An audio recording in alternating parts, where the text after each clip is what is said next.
오늘 우리에게 주시는 하나님의 말씀은 전도서 3장 1절부터 11절까지 말씀인데 주보를 참조하시기 바랍니다. 조금 길지만 교독하도록 할게요. 제가 먼저 읽습니다. 범사에 기한이 있고 천하만사가 다 때가 있나니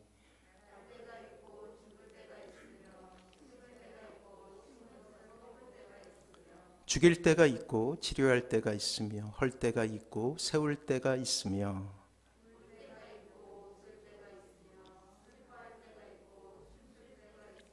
돌을 던져버릴 때가 있고 돌을 거둘 때가 있으며 안을 때가 있고 안는 일을 멀리 할 때가 있으며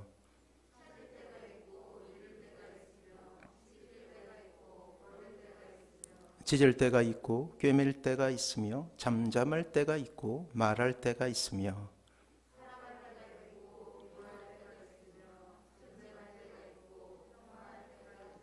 일하는 자가 그의 수고로 말미암아 무슨 이익이 있으랴.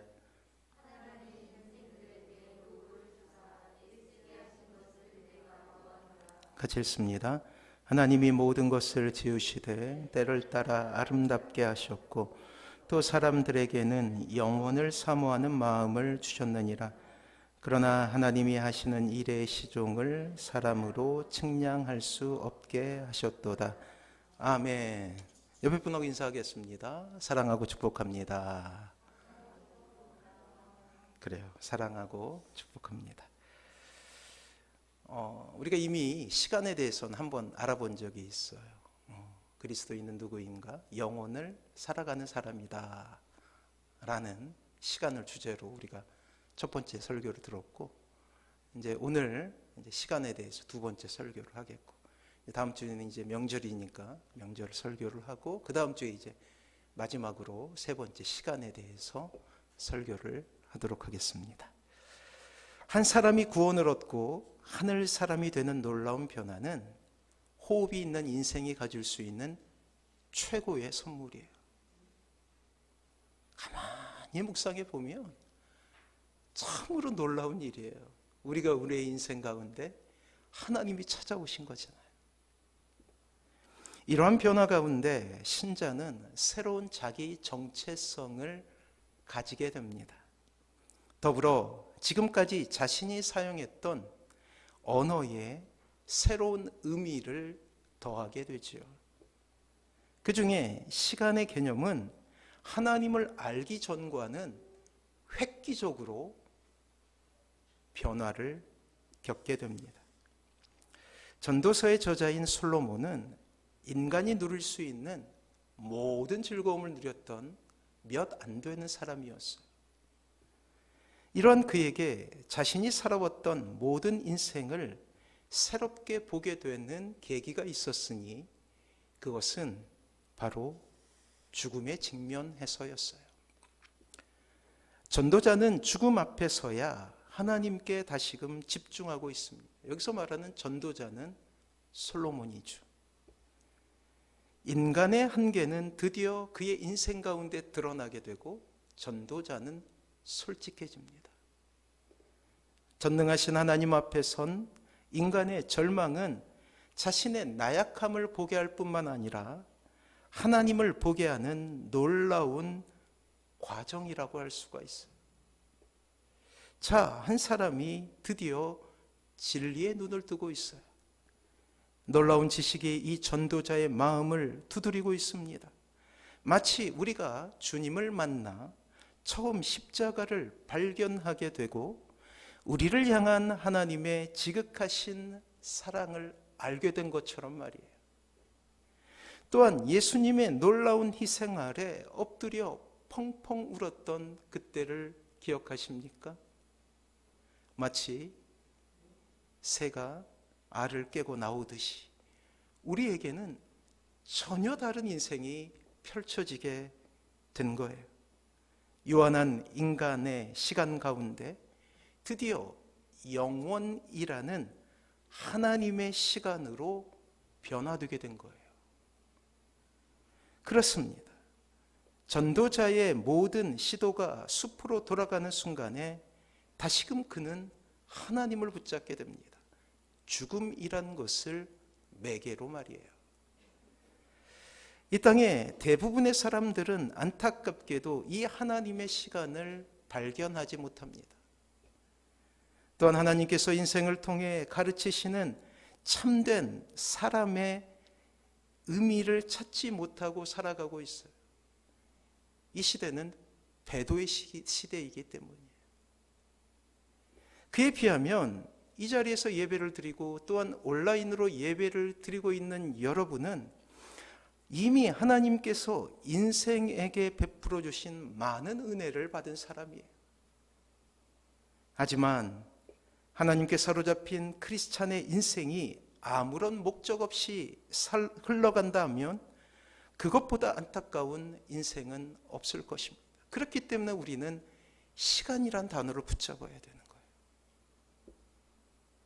우리의 육체는 반드시 소멸되고 말지요. 이것이 지혜자였던 전도자의 인생을 바꿀 수 있는 위대한 계기가 되고 있음을 보여줍니다. 각성이 일어난 거예요. 자, 1절 말씀 다시 한번 읽어보겠습니다. 1절 같이 한번 읽어봅니다. 시작. 범사에 계한이 있고 천하 만사가 다 때가 있나니. 사랑하는 성도 여러분, 전도자는 죽음이라는 인간의 한계를 경험하며 그의 인생에 있어서 가장 극적인 변화를 경험하게 돼요. 그렇습니다. 하나님의 시간을 발견한 사람은 분명히 다른 인생을 살아가게 되는 것이죠. 곧이어 전도자는 그가 깨달은 시간의 의미에 대해서 나열하기 시작합니다. 한번 볼까요? 2절과 3절까지만 읽어보도록 하겠습니다. 2절, 3절 시작. 날 때가 있고 죽을 때가 있으며 심을 때가 있고 심은 것을 뽑을 때가 있으며 죽을 때가 있고 치료할 때가 있으며 헐 때가 있고 쓸 때가 있으며. 자, 줄곧 이러한 때에 대해서, 시간에 대해서 전도자는 이야기하고 싶은 거예요. 그리고 최종 결론에 도달하죠. 11절이에요. 최종 결론 같이 한번 읽어봅니다. 시작. 하나님이 모든 것을 지으시되 때를 따라 아름답게 하셨고 또 사람들에게는 영원을 사모하는 마음을 주셨느니라. 그러나 하나님이 하시는 일의 시종을 사람으로 측량할 수 없게 하셨도다. 사랑하는 성도 여러분, 우리의 인생에 다시금 소망을 이해할 수 있는 이유가 무엇일까요? 하나님께서 우리에게 영원을 사모하는 마음을 주셨기 때문이에요. 인간의 소멸, 즉 죽음이라는 한계가 있는 시간 속에서 하나님을 묵상하고 하나님을 의식할 수 있는 바로 그러한 마음을 주셨기 때문이에요. 그래서 영원이라고 표현하지 않습니까? 이것은 원래 우리의 시간이 아니었어요. 하나님의 시간이었어요. 이런 마음을 통해 우리는 하나님을 찾게 되었습니다. 소멸되기 전에 우리는 우리의 발자취를 만들어갈 수 있게 된 것이죠. 죽는다는 사실을 의식하는 삶, 그리고 그 길 끝에서 우리는 하나님을 만날 수 있게 될 것이라는 놀라운 소망을 얻게 된 거예요. 이 단순한 진리가 우리의 인생에 또 다른 목적을 발견하게 한 것이죠. 우리의 인생에 이제 의미를 담게 되었어요. 하나님께서 중요하게 생각하지 않으시는 일에 더 이상 나의 시간을 낭비하지 않게 되었으며, 이제 삶의 우선순위가 정해지고 그리고 목적을 발견하여 하나님께서 귀하다고 말씀하시고 값지다고 말씀하시는 것이 드디어 눈에 들어오게 된 것이에요. 이것은 일생일대의 결단이죠. 그리고 우리의 인생의 모든 것은 모험이 됩니다. 믿음의 모험이죠. 한번 이러한 우선순위가 우리의 마음속에 새겨진다면 그것은 이후로 우선순위의 혼란 속에서 고통을 받게 되는 모든 수고를 없애는 지혜로운 결단이 되는 거예요. 나의 인생이 그분 앞에서 충성된 삶을 살았다고 인정받는 인생이 될 수 있는 가능성을 얻게 된 거예요. 사랑하는 성도 여러분, 여러분은 지금 어떠한 발자취를 이 땅에 남기고 싶습니까? 그리고 어디를 향하여 나아가고 있습니까? 인생의 등대인 하나님을 만나십시오. 그리고 그 안에서 가장 가치 있는 삶의 모습을 우리는 살아갈 수 있게 될 거예요. 자, 좌절을 통해 하나님을 보게 된다는 것은 줄곧 성경이 보여주는 하나님을 찾는 가장 효과적인 방법이었어요. 이러한 과정은 오늘날도 유효한 하나님의 방법입니다. 죽음이라는 한계 상황에 도달할 때 인간의 마음은 참으로 가난해져요.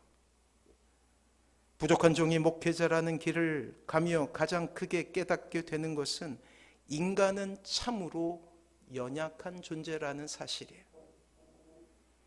목회자의 길 가운데서 저는 수많은 사람들을 만났습니다.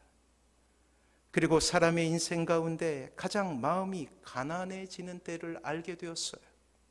그렇습니다. 죽음이라는 끝을 맞이하게 되었을 때 사람은 가장 마음이 가난해지게 되는 거예요. 하나님께서 주신 기회인 것이죠. 영혼에 대한 사모하는 마음과 심판에 대한 두려운 마음이라는 이 양날의 칼이 인생을 하나님께로 나아가게 한다라는 놀라운 일이죠. 기억해 보십시오. 여러분의 인생 가운데 있었던 위대한 예수님과의 만남의 때를 한번 기억해 보세요. 그곳 저 역시 마찬가지. 우리가 슬피 울던 때가 아니었습니까? 우리 인생 가운데 좌절과 아픔이 깃들였던 바로 그때에 우리는 주님을 만나게 되었죠. 눈물이 밥이 되고 한숨이 끊어지지 않는 바로 그때 누군가의 도움을 기다리며 애통했던 것이 바로 우리의 모습이에요. 인생의 허무함을 경험하며 과연 어떻게 살아야 될지 고민하던 때가 바로 우리가 하나님을 만났던 때가 아니었습니까? 진리에 대한 갈급함으로 무엇인가 애타게 간구했던 바로 그때에 비로소 우리는 주님을 만날 수 있게 되었던 거예요. 이 아이러니, 복된 아이러니죠. 그렇습니다. 인간이 하나님을 만나는 그 감격적인 시간은 늘 이렇게 무엇인가 결핍되어 있고 고통이 있으며 좌절이 있었던 때였음을 우리는 기억하게 되는 거예요. 이 모든 것은 이 땅에 원죄를 가진 인간이 가진 특성 때문이에요. 스스로가 하나님을 찾기에 너무나 연약한 존재라는 거예요. 왜요? 죄가 있기 때문에. 죄는 의도적으로 하나님을 멀리하게 하거든요. 원죄라는 그늘 아래 인간은 하나님을 원하지 않습니다. 스스로 하나님의 자리에 오르려고 하죠. 이 땅에 모든 것을 채우며 스스로 하나님의 자리에 오르려고 하는, 때로는 물질, 때로는 권력, 때로는 힘을 통해서 하나님의 자리에 오르려고 하는 것이 죄된 인간의 자연스러운 모습이라는 거예요. 이러한 인생을 돌이키기 위한 하나님의 방법은 철저하게 인간의 한계를 느끼게 하는 것 아닙니까? 오늘 솔로몬은 하나님께서 주신 선천적인 능력인 지혜로 이 땅에서 진리를 찾기 위해서 정말 열심히 살았던 사람이에요. 그러나 발견하지 못했어요. 우리는 솔로몬의 인생을 어느 정도 알고 있지 않습니까? 인생의 지존의 위치에서 인간이 누릴 수 있는 가장 높은 자리에 올랐던 사람이죠. 아울러 그의 지위를 통해 그는 쾌락의 정점에 섰던 사람입니다. 많은 재물을 소유했던 사람이에요. 권력의 정점에 섰던 사람이에요. 그러나 결국 다시금 그가 하나님께로 마음을 돌리고 있는 바로 그 순간은 죽음이라는 한계에 도달했을 때임을 우리는 주목할 필요가 있다는 거예요. 그렇습니다. 오늘 전도자인 솔로몬은 하나님의 영원이라는 시간에 집중하고 있어요. 자, 그리스 사람들이 있지 않아요? 이 그리스 사람들은 철학을 중시했어요. 신학 다음으로 중요한 학문은 철학입니다. 놀랍게도 이 그리스 사람들은 시간을 쪼개서 생각했어요. 우리는 시간이라고 하면 24시간, 365일 흘러가는 시간을 생각했지만 놀랍게도 이 그리스인들은 시간을 쪼개서 생각할 수 있는 지혜로운 사람이었어요. 자연적으로 흐르는 시간을 그들은 크로노스라고 부릅니다. 24시간, 60분, 60초 이것을 크로노스라고 불렀어요. 우리가 시계라고 하는 기기를 통해 측정할 수 있는 물리적인 시간을 의미하죠. 때문에 이 세상의 모든 사람은 물리적인 시간의 지배를 받게 되지 않습니까? 태어나고 자라고 늙고 그리고 죽고 이 생명의 사이클 안에 모든 사람이 있게 되는 거예요. 하지만 이 그리스인들은 이 철학을 통해서 시간의 또 다른 의미를 발견하게 됩니다. 놀라운 지혜라 아니할 수 없어요. 이 크로노스 시간에 특별한 의미를 부여할 또 다른 의미에서의 시간이 있다는 것을 깨닫게 됩니다. 그리고 기독교인들은 그것을 진리로 붙잡게 돼요. 오늘 전도자도 크로노스의 시간 외에 다른 시간을 이야기하고 싶었던 거예요. 그것은 바로 카이로스에 대한 시간이에요. 카이로스라는 시간이에요. 카이로스의 시간은 그냥 흘러가는 시간이 아닙니다. 바로 하나님께서 인간의 역사 가운데 개입하게 되시는 바로 그 시점을 의미해요. 여러분들이 주님을 만났잖아요. 그래서 예배자가 되었잖아요. 그 주님께서 여러분들의 시간 속에 탁 들어오시는 그 순간을 카이로스라고 부르는 거예요. 이제 여러분들의 인생은 구원을 얻게 된 이후로 크로노스의 시간 외에 카이로스의 시간을 얻게 된 사람이라는 거예요. 이렇게 하나님께서 인간의 역사 가운데 개입하시는 바로 그 순간 크로노스는 카이로스로 변하게 되는 거예요. 그리고 인생의 진정한 목적과 의미를 깨닫게 됩니다. 하나님의 시간 가운데 서게 되자 인생의 진정한 목적이 있음을 깨닫게 된 거예요. 성경에서 말하는 새로운 피조물이 되는 것입니다. 그러기에 크로노스와 카이로스는 사람이 완벽하게 재탄생하게 되는 그 시점이라고 이야기할 수가 있어요. 그것을 깨달은 전도자는 그것을 영원이라고 부르는 거예요. 영원. 아무런 목적과 의미 없는 시간의 낭비로 점철된 인생이 하나님의 시간을 만났을 때 비로소 자신의 인생의 참된 의미를 깨닫게 된 것입니다. 은혜로 자신의 인생 가운데 하나님께서 임재하심을 깨닫게 된 거예요. 그 인생 가운데 참된 가치를 발견하게 되어 이전 자신의 인생을 청산하고 이제 전혀 다른 인생을 살아갈 수 있는 계기를 얻게 된 것이죠. 대변혁의 시간 아닙니까? 우리는 이런 기독교적 시간을 가르쳐서 종말론적 시간이라고 이야기하면 다음 주에 이제 우리가 듣게 될 거예요. 언젠가 이 세상에서의 삶이 끝나고 우리는 영원이라는 하나님의 시간을 살게 된다라는 시간에 대한 각성이에요. 그리고 이 땅에서 연습하는 거예요. 영원이라는 시간을 연습하는 거예요. 영원이라는 시간을 살게 되니까 다른 삶을 살게 되었네요. 우리는 이런 카이로스의 시간관에서 비로소 나를 창조하신 하나님의 목적을 묵상하게 되는 것이죠. 그리고 내게 주신 이 땅에서의 자원을 드디어 하나님의 영광을 위해서 사용할 수 있는 그런 마음을 얻게 된 거예요. 그것을 우리는 비전이라고 부르는 거예요. 이것은 나이와 상관없어요. 비전이라고 부르는 거예요. 하나님께서 어떤 자리에 오르게 하시면 그 자리를 통해서 예전엔 그 자리가 목적이었다면 이제는 그 자리를 통해서 하나님께서 원하시는 것이 무엇인가라는 고민을 하게 되는 거예요. 하나님께서 내게 주신 물질을 사용함에 있어서 예전엔 물질이 목표였다면 이 물질을 통해서 내가 무엇을 할까에 대한 고민을 하게 되는 것이라고요.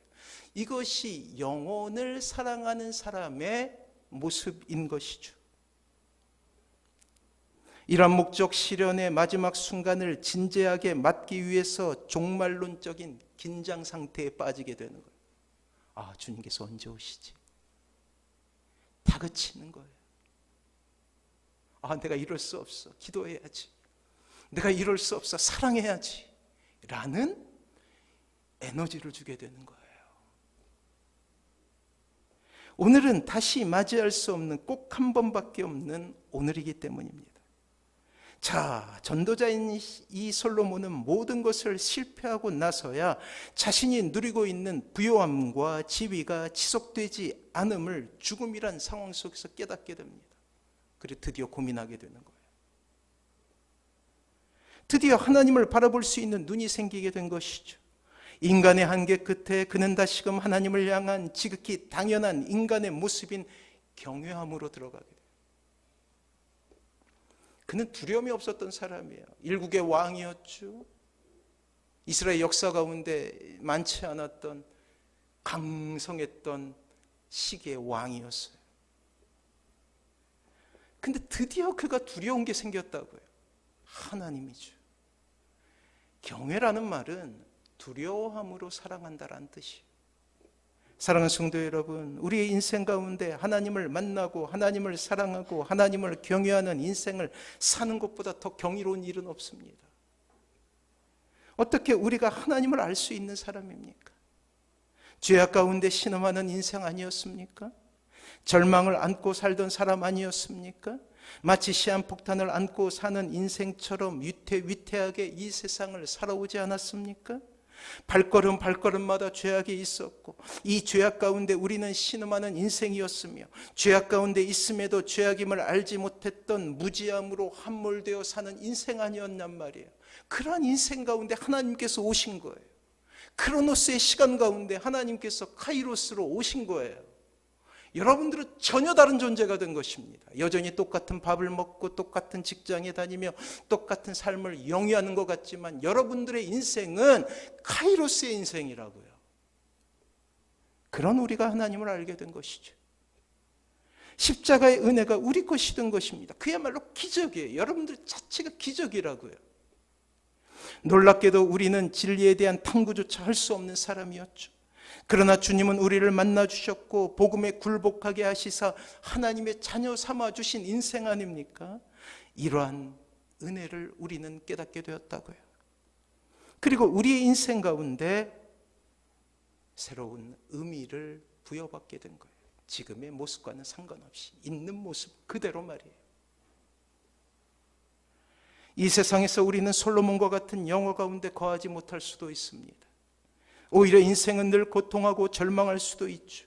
많은 고난의 이유가 우리를 괴롭힐 수도 있어요. 때로 절망 가운데 눈물을 흘릴 수도 있습니다. 하지만 우리가 하나님을 만났다는 것, 하나님을 경외하는 인생이 되었다는 것, 그것만으로도 우리는 감사할 수밖에 없는 인생을 살아가게 된 거예요. 카이로스의 인생이라는 거예요. 드디어 죽음이라는 것이 우리를 해하지 못하는 인생이 되어버린 거예요. 어쨌거나 이 아침에 하나님께 예배하는 인생이 되었다는 것은 우리가 이 세상에서 누릴 수 있는 가장 큰 행복을 얻게 된 것이죠. 사랑하는 성도 여러분, 이것을 깨달으시기 바랍니다. 그래서 우리는 이렇게 고백할 수 있어요. 나는 행복한 사람이라고요. 이 놀라운 깨달음이 우리의 삶의 감사의 조건이 되길 바랍니다. 그래요. 아까 설교의 서두에 말씀드렸죠. 시대 전체가 하나님을 배도하는 시대를 살아가고 있다고. 지난주에 주중에 이제 미뤄뒀던 숙제를 했어요. 늘 저기 코롱 하늘채 혁신도시 이제 외곽에 아파트가 생기지 않았습니까? 그곳에 전도지를 이렇게 전해야 되는데라는 생각만 하고 있었지. 가지를 못했어요. 그래서 시간을 내서 이제 가서 이제 전도지를 전하고. 근데 새 아파트고 좋은 아파트인데 영적으로 보이기 시작하는 거예요. 황량하다라는 느낌이 드는 거예요. 잘 조성된 정원이 있고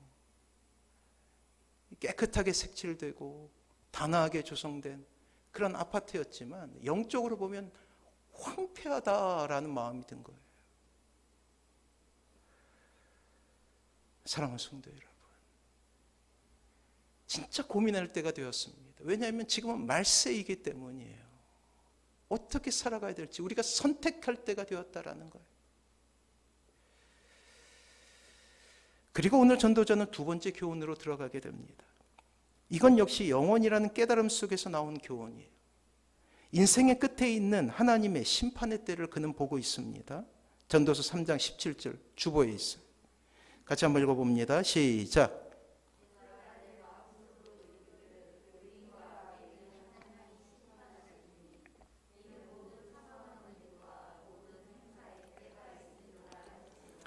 자, 이 세상의 모든 것이 밝혀질 바로 그때가 있음을 전도자는 깨닫게 되는 거예요.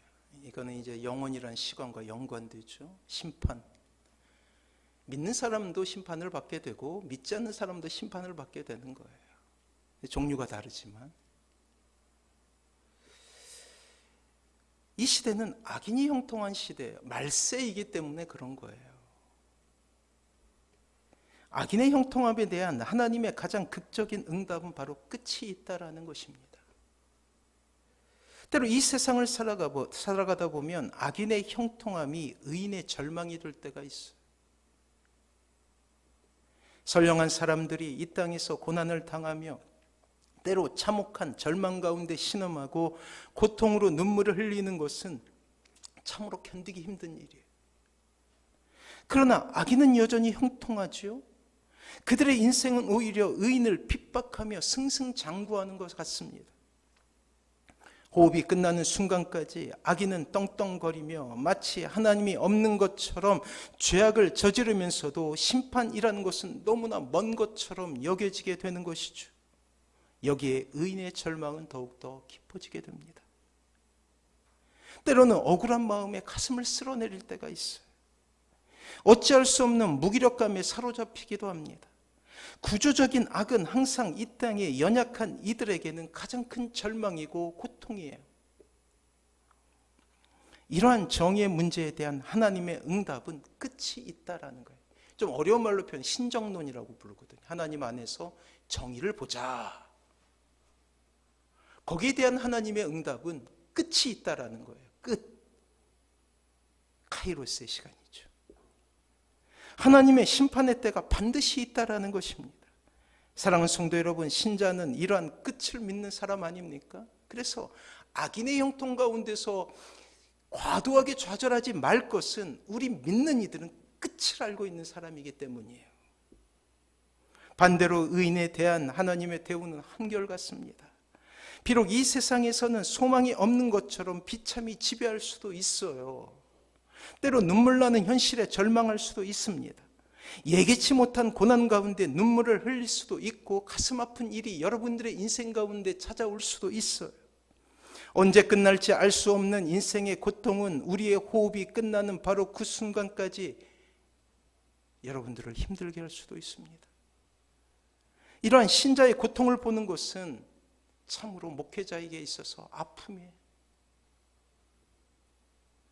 신자에게도 질병은 찾아올 수 있고 재난 가운데 거할 수도 있다라는 거예요. 그러나 그 끝은 하나님께서 주관하신 시간이라는 거예요.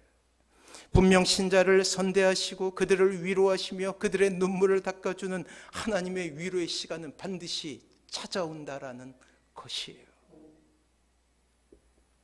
사랑하는 성도 여러분, 아버지 되신 하나님의 사랑을 믿으시기 바랍니다.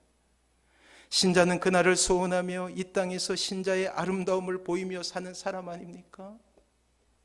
그렇게 이 세상이 아무리 힘들어도 늘 소망은 신자의 것이 되는 것입니다. 그리고 이렇게 진정한 삶에 있어서 가치를 발견한 사람, 크로노스의 시간뿐만 아니라 카이로스의 시간을 사는 사람에게 이제 삶은 질서가 생기게 돼요. 그것을 갖다가 우선순위라고 부르죠. 질서가 생겨요. 그렇습니다. 하나님의 원대한 꿈을 이해한 사람만이 자신의 삶의 우선순위의 꼭대기에 하나님을 올려드릴 수 있게 된 거예요. 이것이 하나님의 백성이 가장 중요한 삶의 원칙입니다. 그리고 이것을 우리는 믿음이라고 불러요. 세상적인 가치로는 어리석게 보이거든요. 하나님을 우선순위에 최고에 둘 때 우리의 모든 것은 하나님께서 모두 이루어 주신다라는 놀라운 믿음이죠. 일찍이 예수님께서는 마태복음 산 위에 있는 제자들에게 이렇게 말씀하신 적이 있어요. 마태복음 6장 33절 한번 들어보십시오. 예, 주보에 있네요. 같이 한번 읽어봅니다. 시작. 그런즉 너희는 먼저 그의 나라와 그의 의를 구하라. 그리하면 이 모든 것을 너희에게 더하시리라. 그렇습니다. 이것은 믿음의 영역인 거예요. 하나님의 나라와 그 의를 구하는 것, 세상의 이치와는 전혀 맞지 않는 이야기죠. 무한 경쟁으로 치달아가고 있는 이때 이렇게 사는 것은 결코 사리에 맞는 일이 아닙니다. 세상은 조롱으로 놀림으로 이야기할 만한 일이죠. 그러나 분명 성경은 이야기합니다. 타협하지 않아요. 그리하면 이 모든 것을 너희에게 더하시리라. 어떻게 할 때? 먼저 그의 나라와 그 의를 구할 때. 하나님의 큰 사랑은 결코 하나님의 백성이 고통 가운데 있는 것이 그 뜻이 아니에요. 때로 그 사랑과 계획이 너무나 커서 백성들이 오해할 수는 있어도 결코 아버지이신 하나님의 사랑은 인간의 지혜와 지식을 넘는 위대한 반전을 항상 갖고 계시기 때문이에요. 사랑하는 성도 여러분, 이렇게 치열하게 사는 여러분들의 모습을 결코 하나님은 모른 척하지 않으십니다. 하나님의 백성들을 향한 하나님의 열심은 우리를 결코 안 좋은 길로 인도하실 수 없기 때문이에요. 때로 그 길이 돌아가는 것 같고 시간이 많이 소요될 것 같지만 우직하고 견고하게 하나님만을 바라보는 사람들에게는 결코 실패가 없다라는 것입니다. 다만 우리에게 필요한 것은 하나님 제일주의로 살아가겠다는 결단이에요. 결단. 늘 말씀드리지만 하나님은 결단 위에 복을 내려주시는 분이시기 때문이에요. 오늘 실패하면 내일 다시금 일어나서 주님께로 나아가는 것입니다. 그것이 하나님께서 기뻐하시는 일이기에 우리 역시 기뻐할 수 있는 거예요. 사랑하는 성도 여러분, 그 길을 가며 하나님의 위로하심을 경험하시기 바랍니다. 그 치열하게 살아갈 때 하나님의 위로가 턱 크게 되는 거예요. 때문에 여러분들에게 이렇게 말씀드리고 싶습니다. 하나님을 회복하십시오. 무너진 성전을 재건하십시오. 이러한 주님의 요청에 모른 척하지 마십시오. 우선순위를 정하십시오.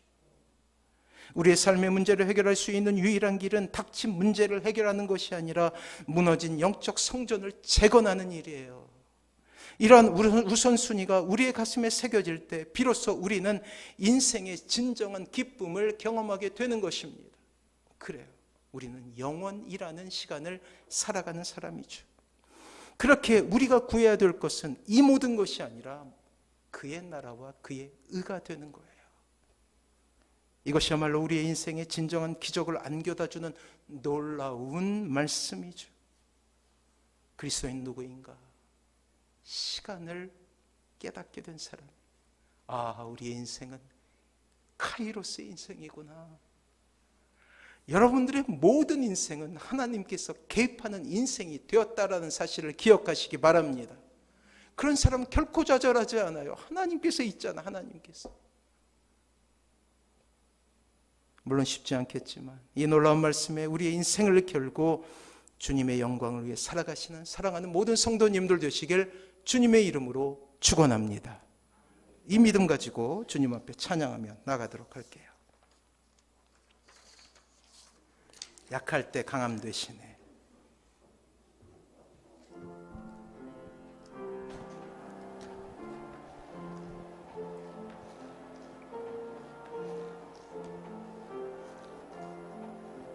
약할 때 강함 되시네. 나의 보배가 되신 주 나의 모든 것. 쓰러 있는 보물을 나는 포기할 수 없네.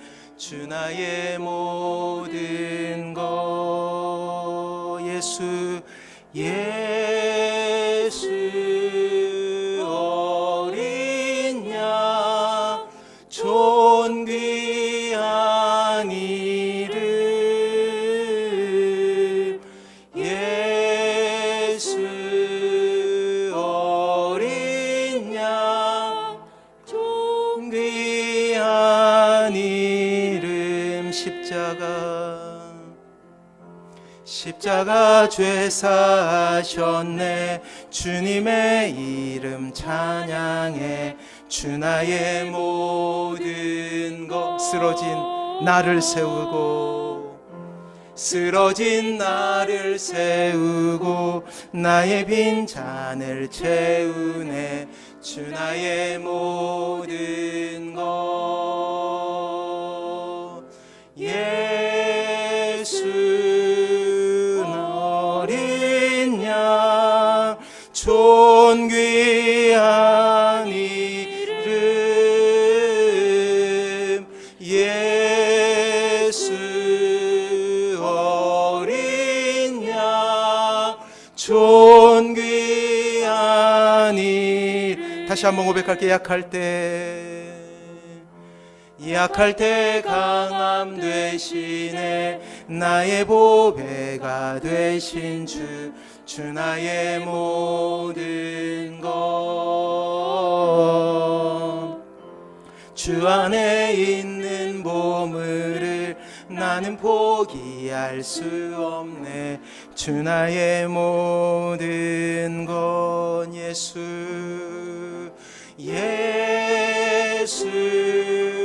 어린 양 존귀한 이름 예수 어린 양 존귀한 이름 십자가 죄사하셨네 주님의 이름 찬양해 주 나의 모든 것 쓰러진 나를 세우고 나의 빈잔을 채우네 주 나의 모든 우리 손을 들고 주님 앞에 고백합니다 예수 어린 양 존귀한 이름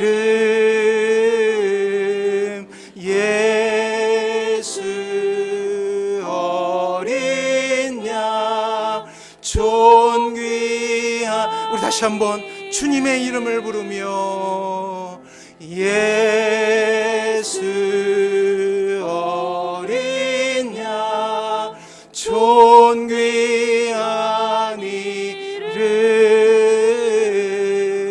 예수 어린 양 존귀한 이름 사랑성